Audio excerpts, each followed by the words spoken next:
ఓం సాయిరాం. బాబా భక్తులందరికీ కూడా నమస్కారం అండి. అందరూ కూడా సుఖంగా సంతోషంగా ఎప్పుడూ కూడా ఆనందంగా ఉండాలి అని చెప్పి ఆ బాబాగారి తరపున నేను కూడా మనస్ఫూర్తిగా కోరుకుంటున్నాను.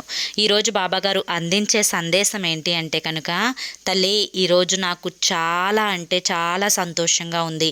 ఈ సంతోషంతోనే నేను నీ కోసం 3 శుభవార్తలను తెచ్చాను. ఇవి విన్నావు అంటే ఎగిరి గంతేస్తావమ్మా అని చెప్పి ఏదో తెలియని సందేశాన్ని ఈరోజు బాబాగారు మనకు అందించాలి అనుకుంటున్నారండి. మరి ఆ శుభవార్తలేంటో మీరు తెలుసుకోవాలి అనుకుంటే కనుక కింద మీకు @సాయి పిలుపు అని ఛానల్ నేమ్ కనిపిస్తుంది కదండి.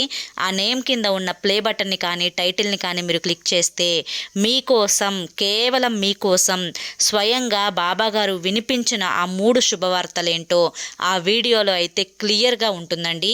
స్వయంగా బాబాగారి మాటల్లో బాబాగారు ఏది చెప్పినా కూడా మన మంచి కోసమే. అందరూ తప్పకుండా ఓపెన్ చేసి చూడండి.